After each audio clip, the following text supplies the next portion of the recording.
Alright, welcome back to another video. It's June 15 today. We're going to be climbing that 18 by 70 silo. We're going to level it off and get it set up to feed out of. We got all our haylage in there for first cut and the rest is going for dry hay. I believe there's only maybe 8 empty doors in that silo that we could have filled, but the last 15 acres want to fit in those 8 doors anyway. So yeah, you can see there we got our John Deere 2750 running the K600 blower. Get some fresh air in the silo because it's been a couple days since we filled it. But I'm gonna climb up and get started on leveling it. Alright, 9 empty doors. It's very unlevel as you can see. So it was getting nice and level. The feed got very dry on us, you can see it. So it's unfortunate. So we had some issues and we had to change how the distributor filled. So then it got uneven. But here, I'll show you. This silo and loader up here, it's a ring drive. Likes the feed to be level. So what we have to do is we have to fork the feed from up there, down there, to make it level. So the silo and loader can drive down evenly. So this is going to take a little bit. There you go, I've been leveling away. I'm going to call that good.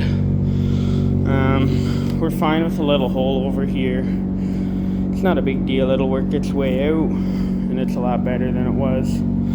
Silo and loader will just not get as much feed out of the one side, but that's fine. Last silo we did a little bit better job of filling than this one. This one I should have climbed up the last 2 loads and tried to point the distributor to that side and I would have had less forking, but anyway. Just called Dad. He'll come over and lower down the unloader, those couple doors. So yeah, the feed started about up there, I guess. It's really easy to fork down the first hunk of feed and throw it over, but the further you get down, the more these silos pack. So it gets a little harder. If it was soft the whole time, it'd be really easy to fill in this hole here. The more level you get it, the easier it is to feed out of. The last silo I got perfectly level, so it feeds out really nice. This one, that won't quite be the case, but that's alright, because we have 2 haylage silos to feed out of at the moment. So if I start running out of time, I can always feed out of the other one instead of this one for a little bit, and we'll catch back up. And this one, if I had more time, let's say at night than in the morning. But yeah, so all set up.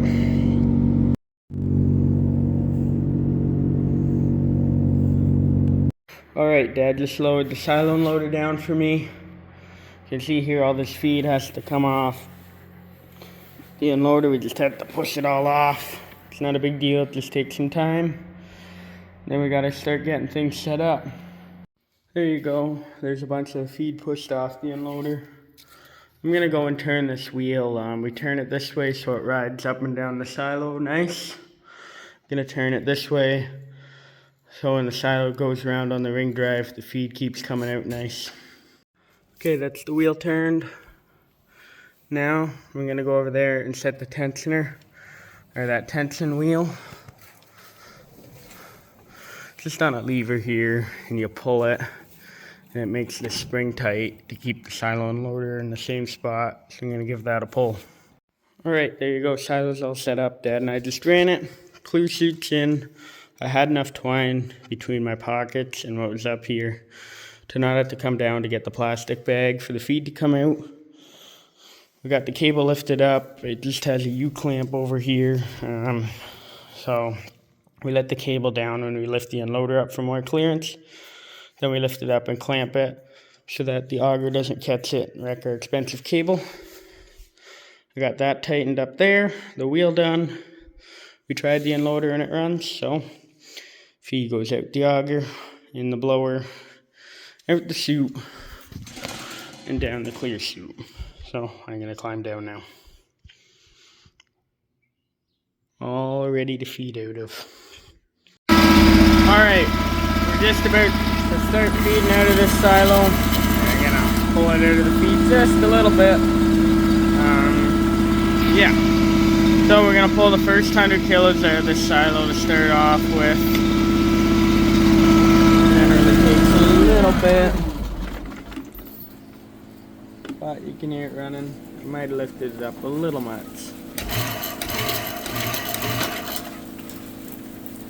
There we go. Just gonna start things off slow.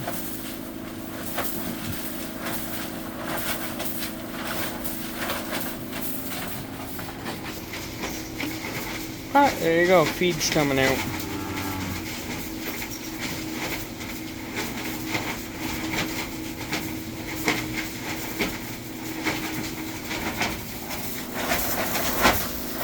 Very dry, so that's why it's so dusty.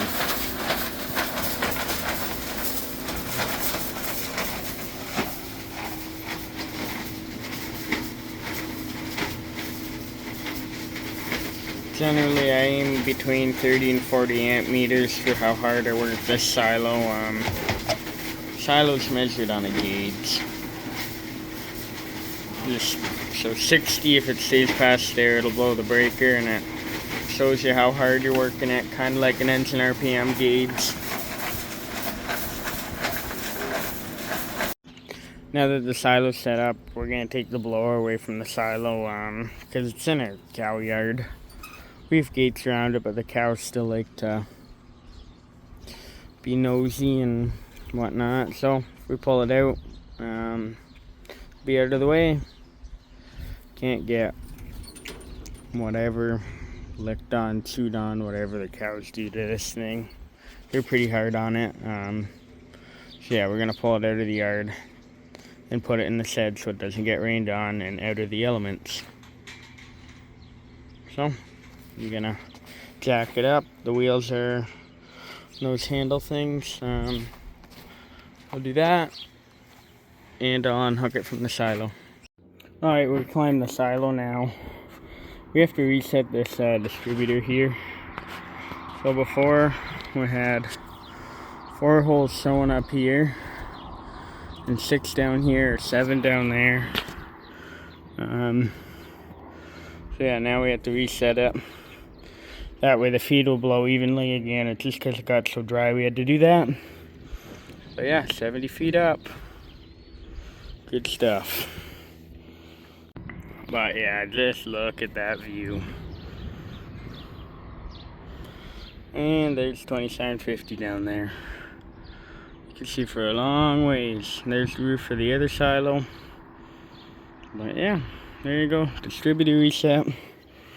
There's the unloader. It's later this night now, same day that we were working on silos. I realized I didn't film an outro or anything for that video. But yeah, as you would have seen in the last clip, I climbed to the top of the silo and reset the distributor to where it should be. Still have to climb this small silo. I won't do it today anymore, but I have to climb it and get the vice grip off the top that's holding the roof slider open. So I'll have to do that at some point. But yeah, it won't be today now. Just getting a little too dark. So there's the dairy cows though outside. You can see we got our forage blower pulled out of there, sitting right there where that 966 cow is, or where Rosalyn is. But yeah, it's a nice night for 'em out here. I put the forage blower back in the shed. I'm trying to do a little better job of putting equipment away in between hay cuts this year. You can see here the dry shed does get pretty full. Oop, that's 3 times zoom. I want 1 time zoom. But yeah, we got 7420, 2350, 6430 in the gator. Chopper's back in there, and there's the blower. So yeah, pay good money for shed space. Might as well use it, and then it keeps the equipment a lot nicer. Especially after you put all that money into it. The blower's freshly rebuilt. Needs a little bit of work in between cuts of hay this year, but I would just like to try and get it inside. So, yeah, Not a very long video, but that's all I got for this video. I hope you enjoyed it. Thanks for watching. Alright, it's a couple days later. I'm in this 18 by 70 again. You can see we've already fed down one door of the silo. You can see how much smaller this hole over here's gotten. Yeah, every pass it'll get a little smaller till it doesn't exist anymore. But this, look at how fluffy this feed is. Yeah, I let it down a little too far and I blew the breaker. So I climbed it. But there we go. Alright, a couple days later again. We're changing doors in this silo. We're gonna go down two doors right down there. Be a bit of a stretch, but we'll make it. You can see how small the hole on the far side of the silo is getting. You can even see, I'm wearing rubber boots right now, but it is unbelievably soft in here still. We're going down two doors. But yeah. Alright, it's June 26th now. You can see, look at that, the hole in the corner where I didn't fully level it. It's just about down to nothing. It's probably only a foot deep. But yeah, it is still so squishy up in this silo. But yeah, we just changed the door. You can see that was our third door change down. But there you go. And yeah, so squishy. You can even see here it's piling up in front of the auger. That was partly due to it wasn't coming out, piled up, and then I ran the auger by the door. So really it's looking more like that's the amount of feed it's taking in. But yeah, I know this was a video I said was going to end a while ago, and I've added on 3 segments into it, but that's all I got for this one. Thanks for watching.